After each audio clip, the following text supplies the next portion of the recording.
प्राचीन काल में एक नदी के किनारे बसा नगर व्यापार का केंद्र था। फिर आए उस नगर के बुरे दिन, जब एक वर्ष भारी वर्षा हुई। नदी ने अपना रास्ता बदल दिया। लोगों के लिए पीने का पानी न रहा और देखते ही देखते नगर वीरान हो गया। अब वह जगह केवल चूहों के लायक रह गई। चारों ओर चूहे ही चूहे नजर आने लगे। चूहों का पूरा साम्राज्य ही स्थापित हो गया। चूहों के उस साम्राज्य का राजा बना मूषकराज चूहा। चूहों का भाग्य देखो, उनके बसने के बाद नगर के बाहर जमीन से एक पानी का स्रोत फूट पड़ा और वह एक बड़ा जलाशय बन गया। नगर से कुछ ही दूर एक घना जंगल था। जंगल में अनगिनत हाथी रहते थे। उनका राजा गजराज नामक एक विशाल हाथी था।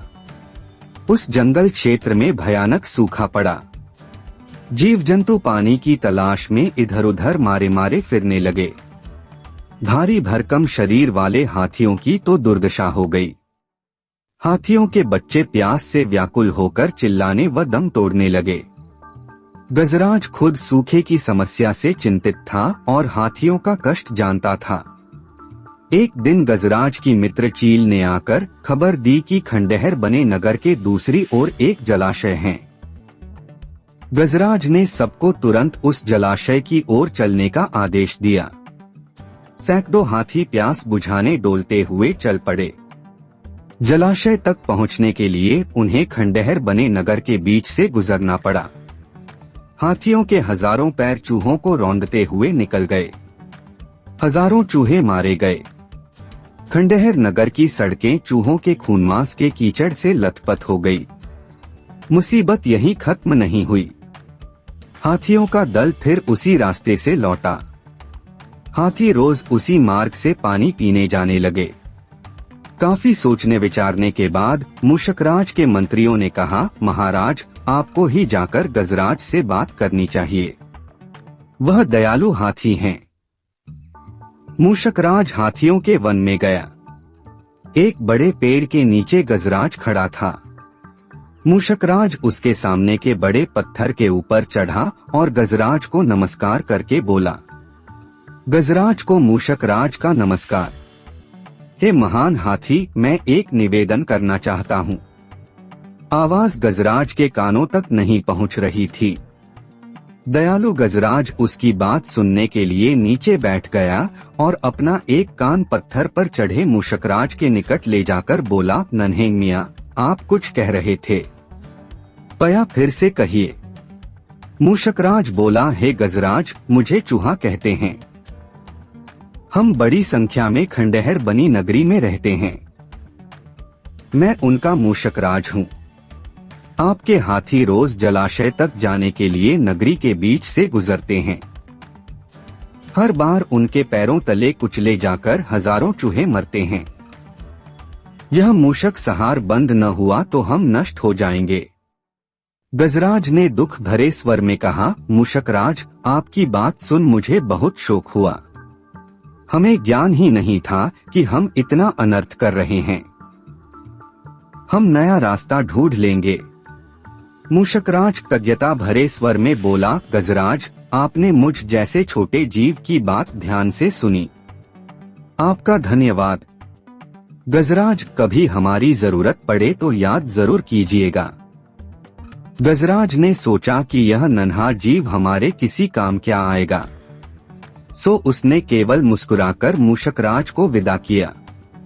कुछ दिन बाद पड़ोसी देश के राजा ने सेना को मजबूत बनाने के लिए उसमें हाथी शामिल करने का निर्णय लिया। राजा के लोग हाथी पकड़ने आए। जंगल में आकर वे चुपचाप कई प्रकार के जाल बिछाकर चले जाते हैं। सैकड़ों हाथी पकड़ लिए गए। एक रात हाथियों के पकड़े जाने से चिंतित गजराज जंगल में घूम रहे थे कि उनका पैर सूखी पत्तियों के नीचे छल से दबाकर रखे रस्सी के फंदे में फंस जाता है। जैसे ही गजराज ने पैर आगे बढ़ाया, रस्सा कस गया। रस्से का दूसरा सिरा एक पेड़ के मोटे तने से मजबूती से बंधा था। गजराज चिंघाड़ने लगा। उसने अपने सेवकों को पुकारा, लेकिन कोई नहीं आया। कौन फंदे में फंसे हाथी के निकट आएगा? एक युवा जंगली भैंसा गजराज का बहुत आदर करता था। जब वह भैंसा छोटा था तो एक बार वह एक गड्ढे में जा गिरा था। उसकी चिल्लाहट सुनकर गजराज ने उसकी जान बचाई थी। चिंगाड़ सुनकर वह दौड़ा और फंदे में फंसे गजराज के पास पहुंचा। गजराज की हालत देख उसे बहुत धक्का लगा। वह चीखा, यह कैसा अन्याय है? गजराज, बताइए क्या करूं? मैं आपको छुड़ाने के लिए अपनी जान भी दे सकता हूं। गजराज बोले, बेटा तुम बस दौड़कर खंडेहर नगरी जाओ और चूहों के राजा मुशकराजा को सारा हाल बताना। उससे कहना कि मेरी सारी आस टूट चुकी है। भैंसा अपनी पूरी शक्ति से दौड़ा दौड़ा मूषकराज के पास गया और सारी बात बताई। मूषकराज तुरंत अपने 20-30 सैनिकों के साथ भैंसे की पीठ पर बैठा और वो शीघ्र ही गजराज के पास पहुंचे। चूहे भैंसे की पीठ पर से कूदकर फंदे की रस्सी कुतरने लगे। कुछ ही देर में फंदे की रस्सी कट गई व गजराज आजाद हो गए। तो दोस्तों, इस कहानी से हमें यह शिक्षा मिलती है कि आपसी सद्भाव व प्रेम सदा एक दूसरे के कष्टों को हर लेते हैं। यदि आपको यह कहानी पसंद आई हो तो हमारे चैनल को लाइक, शेयर और सब्सक्राइब करना न भूलें। जल्दी ही मिलते हैं एक और नई कहानी के साथ। धन्यवाद।